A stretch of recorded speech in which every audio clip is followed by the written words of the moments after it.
வணக்கம் தோழர்களே. அதிமுகவிலிருந்து செங்கோட்டையன் வெளியேறாருங்க. தன் ஆதரவாளர்களோடு வெளியேற போகிறார். 5ஆம் தேதி எல்லா உண்மையும் போட்டு உடைக்கிறேன், 5ஆம் தேதி தான் கடைசி, நீங்க கேட்குற எல்லா கேள்விக்கும் நான் பதில் சொல்வேன் அப்படின்னு நேற்று பத்திரிகையாளர்கள் சந்திப்பில் பேசியிருக்கிறார். இது பெரிய அதிர்ச்சியை இபிஎஸ் போன்றவர்களுக்கு ஏற்படுத்தியிருக்கிறது. பாஜக அதிமுக கூட்டணி 2026 தேர்தலில் பின்னடைவை சந்திக்கும் அப்படின்றதுக்கு இதெல்லாம் உதாரணமாக பார்க்கப்படுகிறது. என்ன நடந்துச்சு? ரொம்ப நாளாவே அதிமுகக்குள்ள புறக்கணிக்கப்பட்ட ஒரு தலைவராக செங்கோட்டையன் இருப்பதா பேசப்படுது. செங்கோட்டையன் மட்டும் கிடையாது, நிறைய பேர் எங்களை புறக்கணிக்கிறாரு அப்படின்னு பேச ஆரம்பிச்சிருக்கிறாங்க. அதிமுக கூட்டணியில சுயநலத்திற்காக எல்லா தலைவர்களையும் ஓரங்கட்டி வைக்கிற ஒரு அயோக்கியத்தனமான அரசியலை தொடர்ந்து இபிஎஸ் செய்து வர்றதுனால அந்த கட்சி இன்னும் பல துண்டுகளாக உடைகிறதுக்கு வாய்ப்பு இருக்கு. அதுல ஒருத்தர் தான் செங்கோட்டையன். செங்கோட்டையன் நமக்கு நல்லா தெரியுங்க. தமிழ்நாட்டில் இருக்கிற அதிமுக கும்பல்ல ஓரளவுக்கு அரசியலை நன்கு தெரிந்த சித்தாந்த தெளிவுடையவர் தான் செங்கோட்டையன். எம்ஜிஆர் காலத்திலிருந்தே கட்சிக்குள்ள இருக்கிறது தான் செங்கோட்டையன், இயங்கிக்கிட்டு இருக்கிறவர்.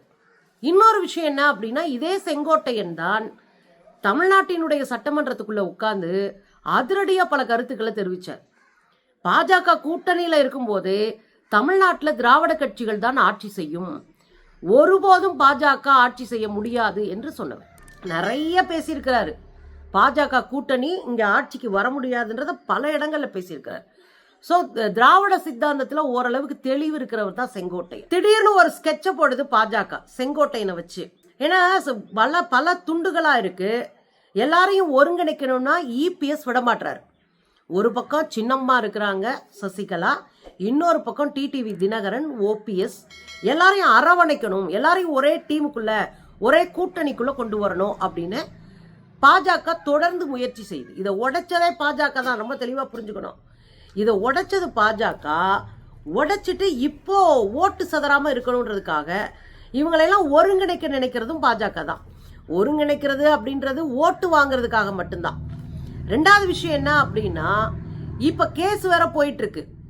அதிமுகவுக்கு யாருக்கு கட்சி சின்னம் கொடுக்கணும், யாருக்கு கட்சி கொடி, இதற்கா யாருக்கு கட்சி பேரு, இது தொடர்பான வழக்கு ஓடிட்டு இருக்கு. அந்த வழக்குல குறிப்பிட்ட காலத்துக்குள்ள முடிவெடுங்கன்னு சொல்லும்போது அப்படிலாம் முடிவெடுக்க மாட்டோம், கூடிய வரையில முடிவெடுக்கிறோம் அப்படின்னு எலெக்ஷன் கமிஷன் சொல்லியிருக்கு. அதுக்குள்ள ஒரு இக்கனா இருக்கு.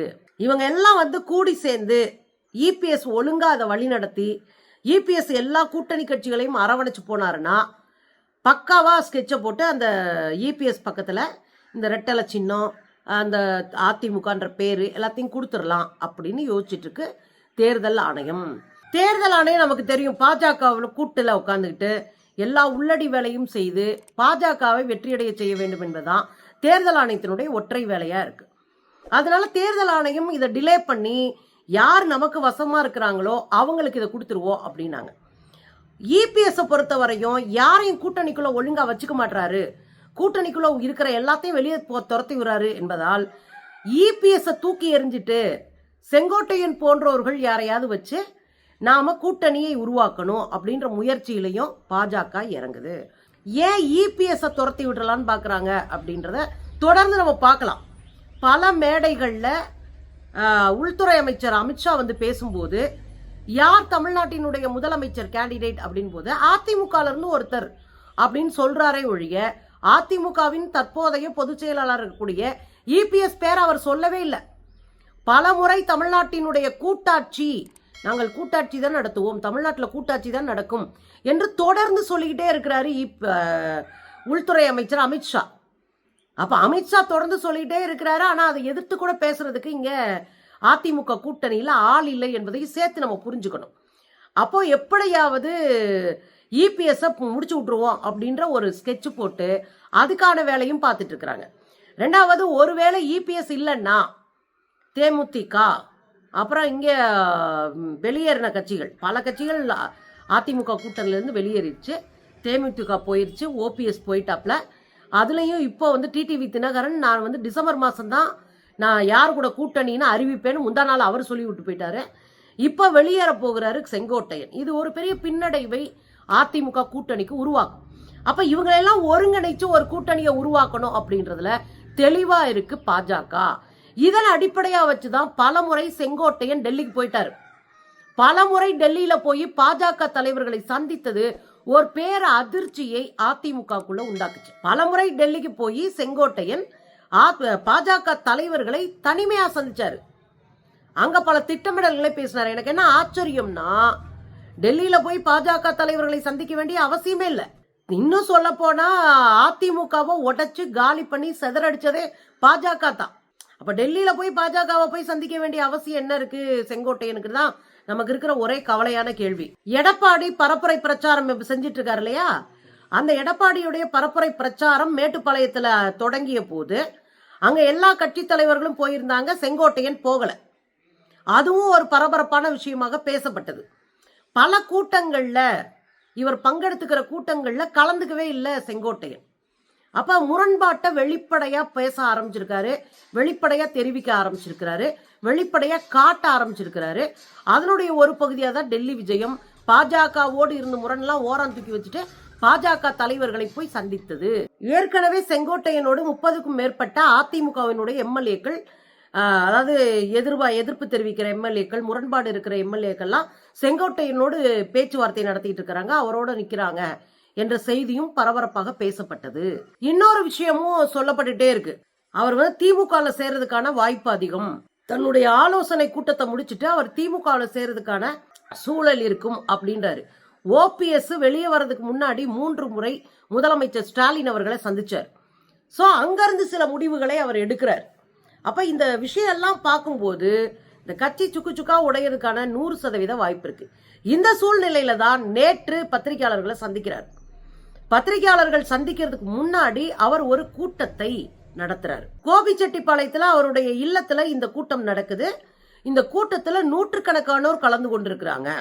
கதவுகள் சாத்தப்பட்டு ரகசியமாக பேசப்பட்டிருக்கு. கதவெல்லாம் அடைச்சிட்டாங்க, ரகசியமா உட்காந்து பேசி இருக்கிறாங்க. அந்த கூட்டத்துல என்ன செய்யலாம், அடுத்து என்ன முடிவெடுக்கலாம், கட்சிக்குள்ளேயே இருக்கிறதா, இல்ல கட்சி தலைவர்களுக்கு எதிராக கட்சியை பிரிக்கிறதா, அல்லது மாற்று கட்சியில இணைவதா, இப்படி பல விஷயங்கள் அங்க பேசப்பட்டு இருந்திருக்கு. அந்த விஷயங்கள்லாம் பேசி முடிச்சிட்டு தங்களுடைய நிலைப்பாட்டை வருகிற செப்டம்பர் 5ஆம் தேதி கூறுவதாக பத்திரிகையாளர் சந்திப்புல அவர் சொல்றார். செப்டம்பர் 5ஆம் தேதி ரொம்ப முக்கியமான நாள் அப்படின்னு சொல்லிட்டு போறாரு. மனம் விட்டு பேச போறேன்றாரு. பத்திரிகைக்காரன் கேக்குறாங்க, உங்க முரண்பாடுகளுக்கு நீங்க வேற கட்சியில சேர போறீங்களா? செப்டம்பர் 5ஆம் தேதி சொல்றேன். நீங்க உங்க அதிமுக இருந்து பிரிஞ்சு போன அத்தனை பேரையும் ஒருங்கிணைக்கிற வேலையில ஈடுபட்டு இருக்கீங்களா? செப்டம்பர் 5ஆம் தேதி சொல்றேன். உங்க கட்சிக்குள்ள இருக்கிற முரண்பாடுகளை பற்றி விவாதிச்சீங்களா? 5ஆம் தேதி சொல்றேன். இப்படி பல கேள்விகள் கேட்கப்பட்டுட்டே இருக்கு.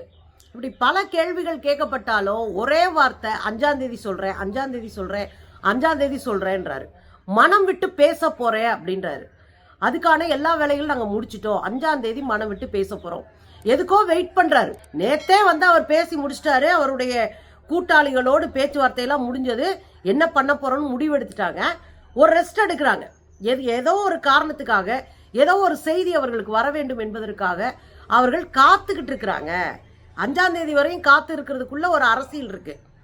ஒன்னு பாஜக இருந்து ஒரு சமிக்கை, அல்லது அதிமுக இருந்து ஒரு சமிக்கை, அல்லது மாற்று கட்சியில இருந்து ஒரு சமிக்கை வருமா, ஒரு அறிவிப்பு வருமா, அல்லது நமக்கான ஒரு வாய்ப்பு வருமா அப்படின்னு காத்துட்டு இருக்காரு போல இருக்கு. சோ இந்த சூழல்லாம் வச்சு பார்க்கும்போது பாஜக கூட்டணி பலவீன கூட்டணியா மாறி இருக்கு. பாஜக ஒருவேளை இவரை வைத்து அரசியல் செய்கிறார்களா அப்படின்றத 5ஆம் தேதி தான் நம்ம தெரிஞ்சுக்க முடியும். ஆக மொத்தம் அதிமுக கூட்டணி துண்டு துண்டா உடையுது. அதிமுக உடைச்சிட்டு 2வது இடத்துக்கு வரணும் அப்படின்றதான் பிஜேபியோடைய அஜெண்டாவே. அந்த அஜெண்டாவை பக்காவா பிஜேபி செஞ்சிட்டு இருக்கு. ஆனா அதிமுகவினுடைய அடிப்படையை தோண்டி எடுக்கிறாங்கன்னு தெரியாம எடப்பாடியார் வாய்க்கு வந்ததை உளறிக்கிட்டு அதுதான் அரசியல் நம்பிட்டு அலைகிறாரு.